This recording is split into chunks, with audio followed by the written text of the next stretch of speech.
First, find the equilibrium potential sign for each ion. So here we have a negative G ion and a negative B ion. So the important thing to remember is that the gradient or movement is going to go from an area of higher concentration to lower concentration. So if I were to draw that, for the negative G ion, there's going to be more inside of the cell, and it's going to want to move outside into the extracellular fluid because it's an area from higher to lower concentration. So it's going to move outside of the cell. Now, since the cell is going to lose negative charge, the inside is going to become more positive. And so the equilibrium potential for G minus is going to be positive 100.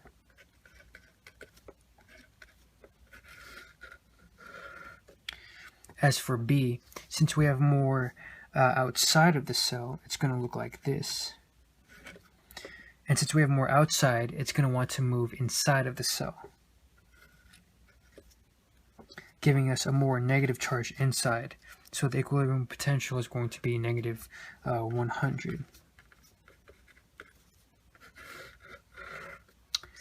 Once we find these two numbers, the next step is finding what is known as the resting membrane potential.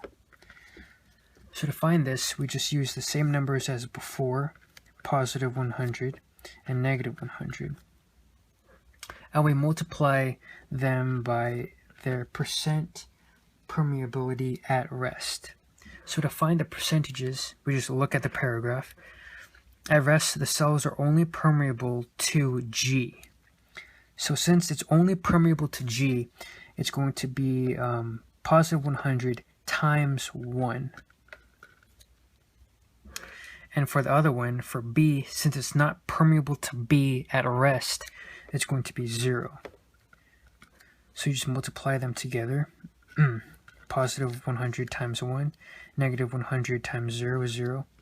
And after that, you just simply add them together. So this is going to be the resting membrane potential. After that, the next step is figuring out the peak action potential.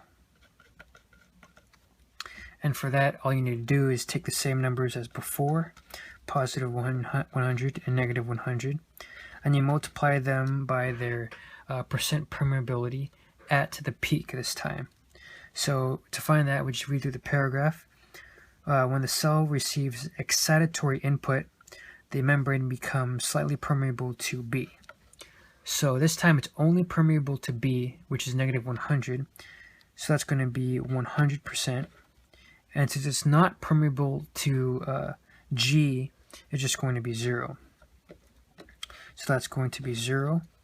And this part's going to be negative 100. So we just add them together. So negative 100 plus 0 is negative 100. And that's going to be the peak action potential. So after we have these two numbers, the next step is finding what is known as the total excursion. So total excursion, that's just the absolute value of resting membrane potential plus the absolute value of the peak action potential. So resting membrane potential is 100, and you add the absolute value of negative 100, so that's going to be positive 100, and you just add them together. That's going to give us 200 for the total excursion. So after we find the total excursion, the final step is finding what is known as the threshold. So a threshold is equal to the resting membrane potential plus or minus the total excursion multiplied by the percent of the total excursion.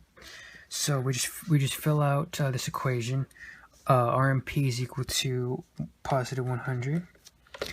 So the next part is to decide between using adding or subtracting. So since we have positive 100, what we want to do is move this number towards 0. So to move this number towards 0, we just need to subtract it. So if this was negative 100, we would have to add it because we want to move it towards 0. But in this case, since we have positive 100, we need to minus it. Okay. So once we do that, we have our total excursion, which is 200. And the percent, we just look at the paragraph one more time. This will cause the cell to change potential until at exactly 25% of the difference between the resting membrane potential and the maximum value. So we're basically going to use this number here, 25%.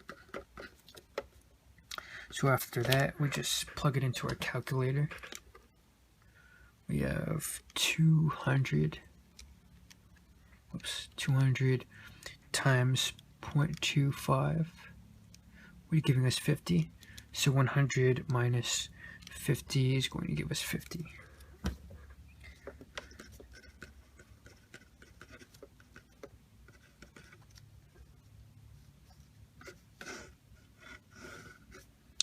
Okay, so now we have all the information to make the graph.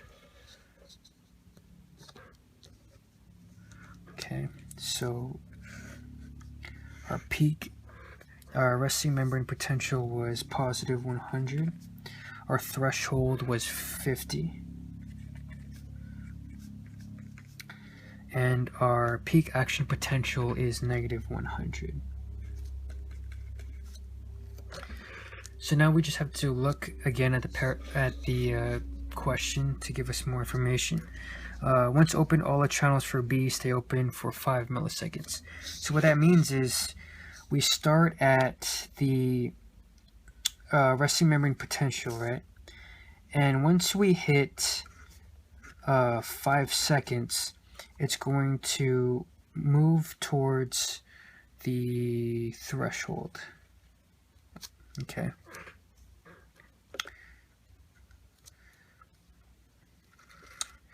So once in 5 seconds it'll hit threshold, so in 5 more seconds it's going to hit the peak action potential.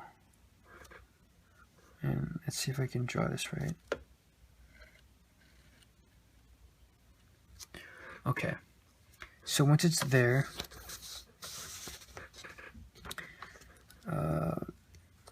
after that time, the B channels begin to close and those for G begin to reopen until after 10 more milliseconds of all of the channels for B are closed and only those for G are open. So what that means is in 10 more seconds, so 10 more seconds after this, it's going to return to the resting state. So in 20 seconds, it's going to come back towards the resting membrane potential. And then it's just going to level off. Alright, so this is the entire chart. We have the resting membrane potential over here, threshold, peak, and it's going to return back to the resting membrane potential. So looking through here, is the initial subthreshold stimulus inhibitory or excitatory? It's going to be excitatory because it's going to move past the threshold. Once it goes over the threshold, it's going to be excitatory. So is there depolarization? There is depolarization because it's going past the threshold. As for repolarization, there is repolarization because it returns back to the resting membrane potential. As for hyperpolarization, there is not going to be any hyperpolarization because it does not go past the resting membrane potential.